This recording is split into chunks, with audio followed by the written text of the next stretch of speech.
There are 22 participants in the conference.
However,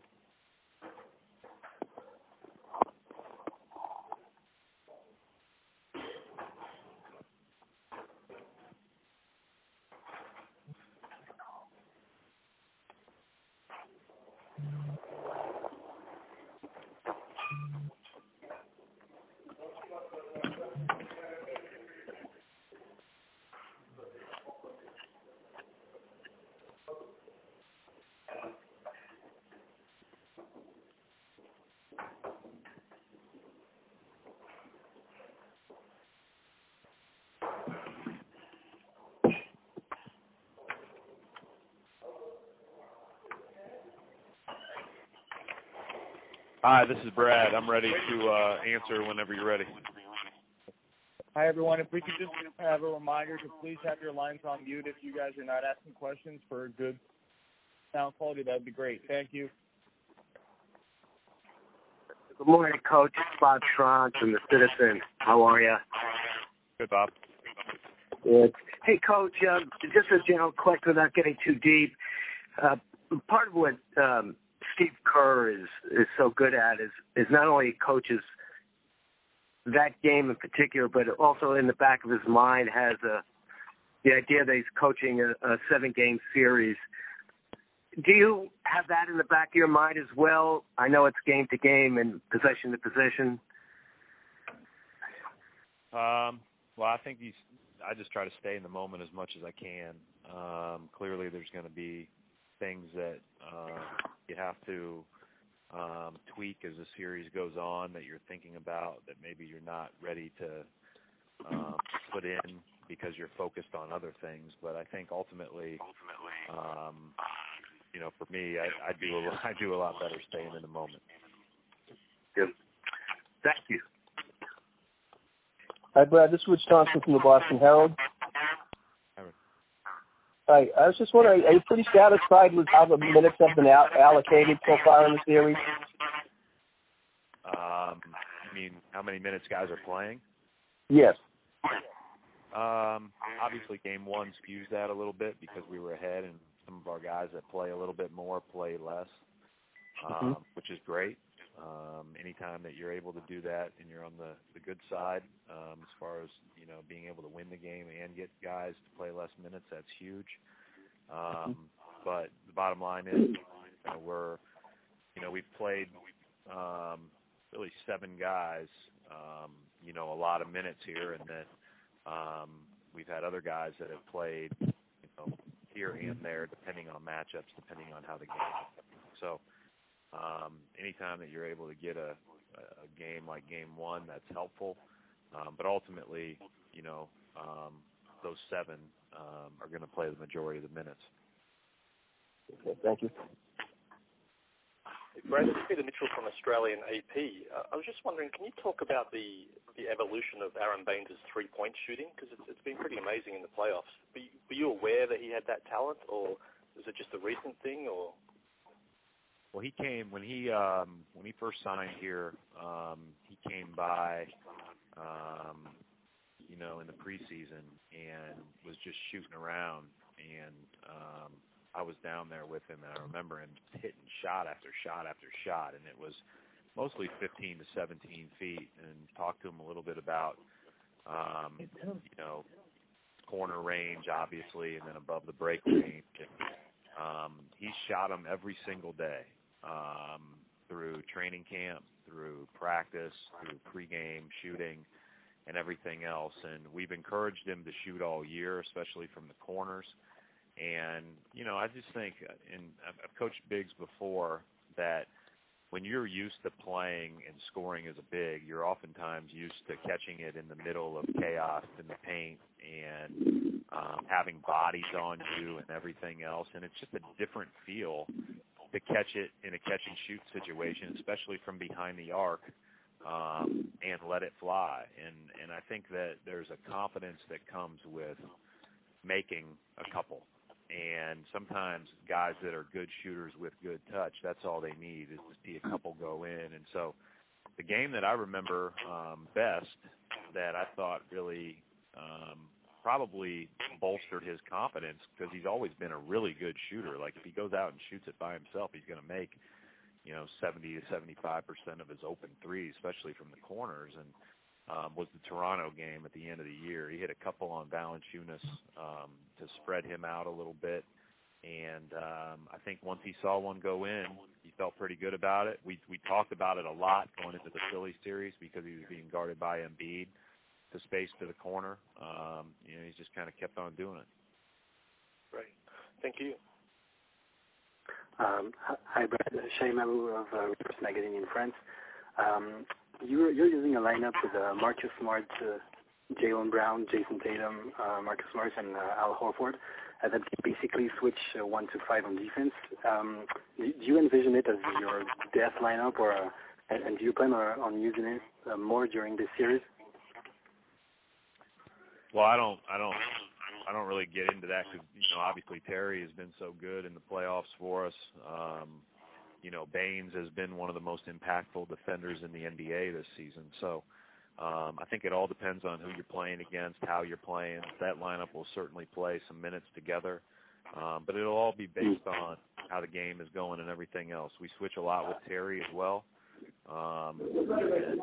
Sometimes switching, people overreact to getting scored on. And I think that solid as possible and make it as tough as possible. We have a lot of bodies that can do that. Okay.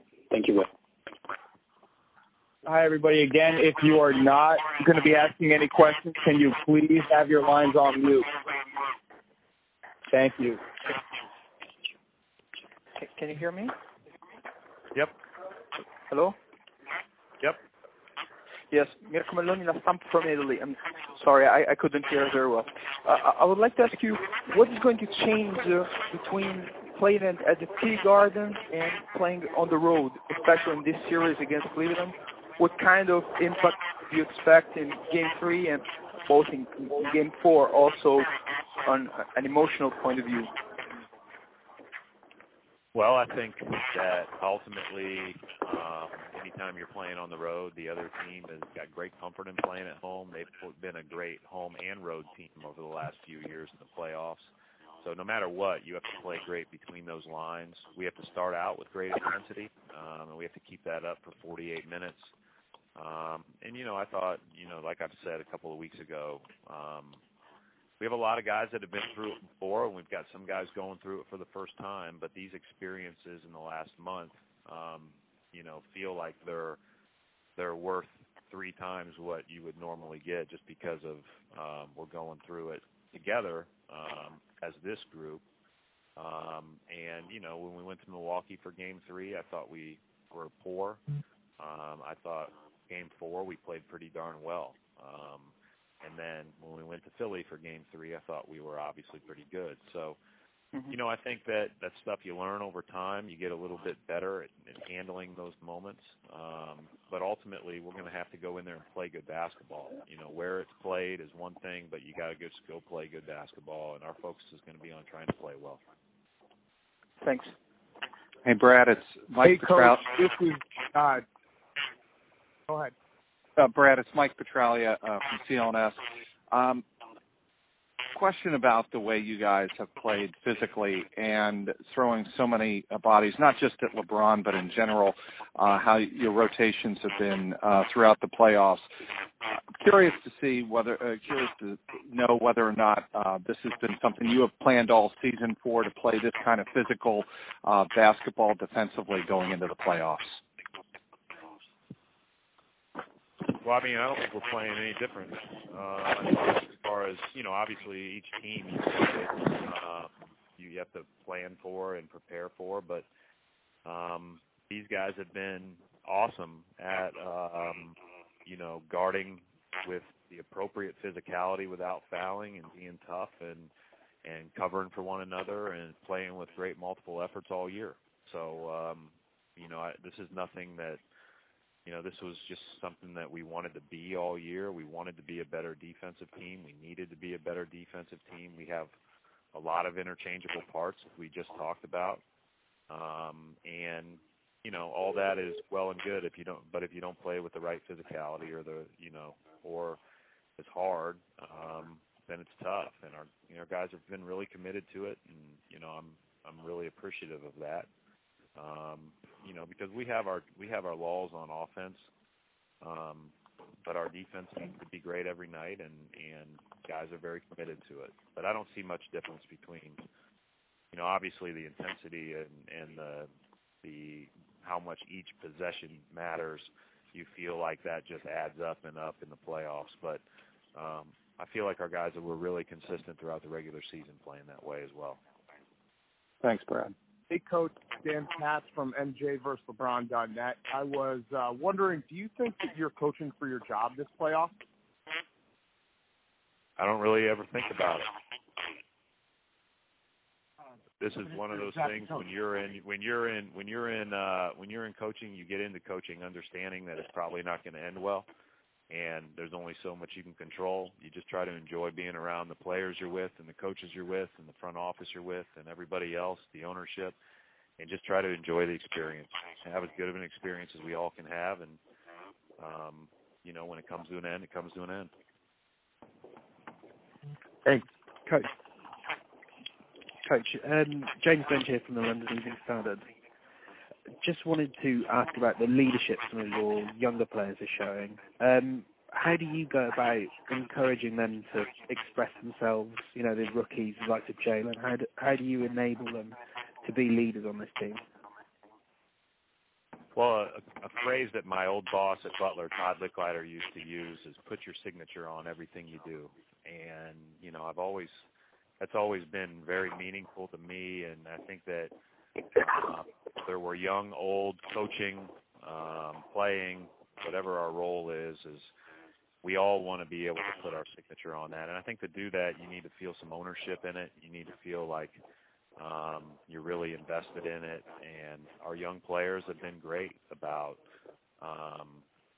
not only getting better, working hard to get better, being willing to say things, being willing to lead through their own authentic ways, but then also to be coached by the older players, by the assistant coaches, and everybody else. Like we've got a really good group, and we're thankful for certainly how the growth of the young players. And I do think that, and we've talked about this a lot here in Boston, I think that Al Horford, Aaron Baines, Marcus Morris, when you have older guys like that, and obviously Gordon and Kyrie, who aren't playing right now, but we're so young, they fit into the older category at 25 and 28. I mean, when you've got guys like that, it's pretty easy to be to learn the right way to do things.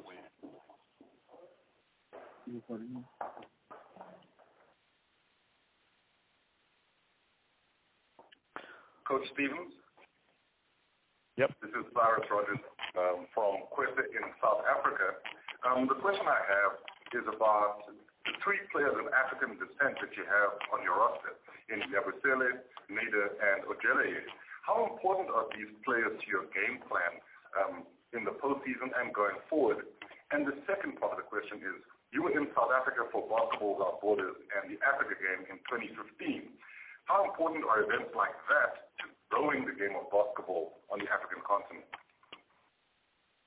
Well, first and foremost, that was an absolute blast for me and my family, and an honor to be with the NBA in Johannesburg a few years ago and get a chance to coach in that game. It was one of the highlights, I think, of my kids' lives, certainly ours, to go and visit, to spend time in Johannesburg, to spend time in South Africa, and to, you know, one of my favorite parts of that was getting a chance to really study Mandela even further by, you know, going to not only the Apartheid Museum, but the Mandela Center for Memory, and getting a chance to learn even more about his impact as a leader. And so that was a special thing for our family. And, you know, it's been a lot of fun to have people from all over the world with all kinds of backgrounds on our team. And, you know, all three of those guys, though they're not playing a ton of minutes for us now, Shemi is playing the most, but all three of those guys are big, important parts of our team. They've been tremendous in their work, great attitudes, and they have bright futures in the NBA for a long time. And they're a big part of us as we move forward. Hey, Coach, this is CFC commenter from DraftJoshAllen.com. I was wondering if you had any interest in LeBron James as a free agent this summer. He hasn't made up his mind yet. Next question. Can't talk about that stuff. Please. Sorry, that can't be answered. Thank you, everybody, for the call. Thank you. Thanks a lot, Coach. Take care. Thanks Brian. Good.